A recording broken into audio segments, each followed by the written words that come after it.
Assalamualaikum warahmatullahi wabarakatuh. Perkenalkan, nama saya Bayweni Wardani, NIM 2019-005, mahasiswa semester 2, Akademi Administrasi Rumah Sakit Mataram. Dalam kesempatan kali ini, saya akan mempresentasikan tugas saya dalam mata kuliah Manajemen Pemasaran Rumah Sakit. Dan kali ini, saya akan menyampaikan materi berjudul Riset dan Informasi Pemasaran.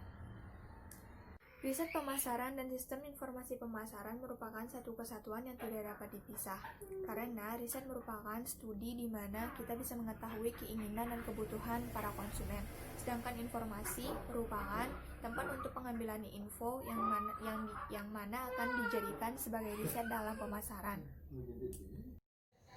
A. Subsistem pencatatan internal.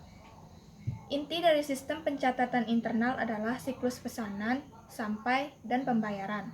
Wiraniaga, penyalur, dan pelanggan mengirim pesanan ke perusahaan. Departemen pesanan, penjualan mempersiapkan faktur penjualan dan mengirimkan tembusannya ke berbagai departemen.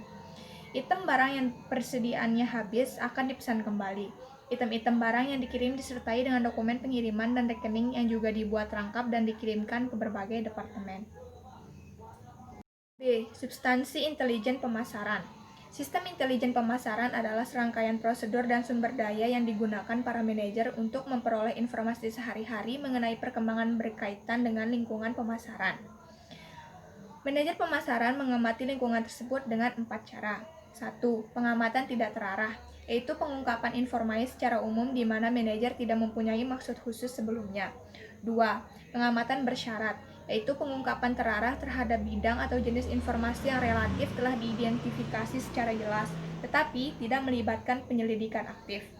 3. Penyelidikan informal, yaitu suatu usaha relatif yang terbatas dan tidak terstruktur untuk memperoleh informasi spesifik atau informasi untuk maksud yang spesifik. Dan 4. Penyelidikan formal, yaitu suatu usaha yang disengaja, biasanya mengikuti suatu rencana, prosedur, dan metodologi yang sudah ditetapkan sebelumnya untuk memperoleh informasi yang spesifik. C. Subsistem riset pemasaran. Riset pemasaran adalah perancangan, pengumpulan, analisis, dan pelaporan secara sistematis atas data dan temuan yang relevan dengan situasi pemasaran tertentu yang dihadapi oleh perusahaan tersebut. D. Subsistem analisis pemasaran. Subsistem penelitian pemasaran atau riset pemasaran merupakan sistem yang berhubungan dengan pengumpulan, pencatatan, dan analisis data pelanggan dan calon pelanggan. Manajer pemasaran dapat menggunakan penelitian pemasaran untuk mengumpulkan segala jenis informasi, tetapi sebagian besar kegiatan ditujukan pada pelanggan dan calon pelanggan. Ada 2 data yang biasa digunakan, yaitu data primer dan data sekunder. Data primer adalah data yang dikumpulkan perusahaan, sedangkan data sekunder adalah data yang dikumpulkan oleh pihak lain atau orang lain. Teknik yang digunakan dalam pengumpulan data primer adalah wawancara mendalam, pengamatan, dan pengujian terkendali.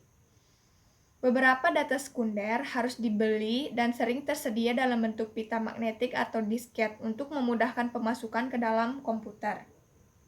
Data sekunder yang lain juga dapat tersedia pada perpustakaan.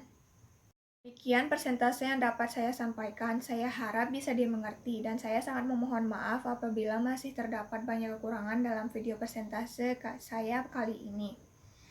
Demikian atas perhatiannya. Mohon maaf atas segala kekurangan. Assalamualaikum warahmatullahi wabarakatuh.